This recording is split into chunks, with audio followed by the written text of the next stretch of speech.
السلام عليكم، اهلا بيكم في فيديو جديد. لو انت اول مرة بتشوف الفيديو ما تنساش تعمل اشتراك في القناة وتفعل الجرس عشان توصلك الفيديوهات اول باول. كمان ما تنساش تشارك الفيديو مع اصحابك لو عجبك الفيديو. ان شاء الله النهاردة هقول لكم طريقة حلوة. الطريقة دي بستخدمها انا شخصيا لحذف اي ملف مش بيتمسح بسهولة او انت مش عارف تمسحه. في الحقيقة يعني في طرق كتيرة لحذف الملفات. الطرق دي بيكون أغلبها في حاجة اسمها الكوماند ويندو. الكوماند ويندو ده اللي هي هتظهر معاكم دلوقتي دي. معلش بس أنا بسجل الصوت لوحده والفيديو لوحده عشان البرنامج عمل فيها مقلب. مهم. فالكوماند ويندو ده صعب انك تتعامل معاه لانك انت بتاخد شوية اوامر كده كوبي ومش عارف ايه وبيست والكلام ده كله. فبصراحة الطريقة صعبة، يعني انا شخصيا ما بحبهاش، بس هقول لكم طريقة ان شاء الله تعجبكم. ثواني بس يا جماعة، انا مستني الشاشة دي تختفي عشان اعرف اظبط الصوت على الصورة. المفروض ان انا بتكلم على الكوماند ويندو دلوقتي. المهم دخل في الطريقة. هتلاقي الملف اللي انت مش عارف تمسحه ده، وليكن اللي هو بتاع دايرة ستار دلتا ده. زي ما انتوا شايفين انا بحاول امسحه مش عارف. طيب ايه الحل؟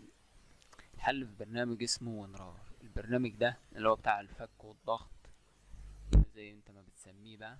هوريلكوا الايقونة بتاعته دلوقتي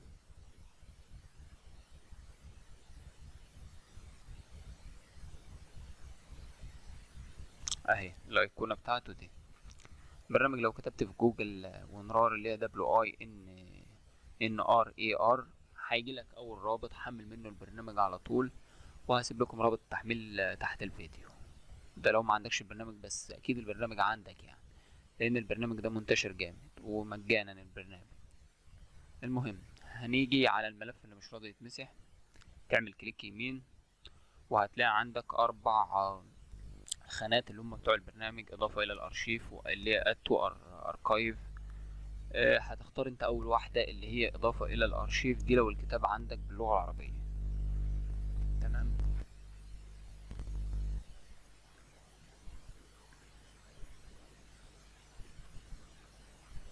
بيعمل اضافة اهو. بعد ما عملت اضافة على اول خانة دي اللي هي من خانات البرنامج اللي باينة، هتلاقي عندك نوع الملف اللي هو ZIP ده تختارها. للاحتياطي تختار ZIP. المهم وهتلاقي بعد كده قصادها كده اللي هي delete file after archiving او archiving زي ما بتقولوها. تضغط عليها، تعلم عليها. تمام. وتختار او تضغط على اوكي بعدها. اولا الملف القديم اللي مكانش راضي يتمسح هو اتمسح، بس الملف التاني موجود معاك اللي هو ايه بعنوان الملف القديم بس شكله اتغير.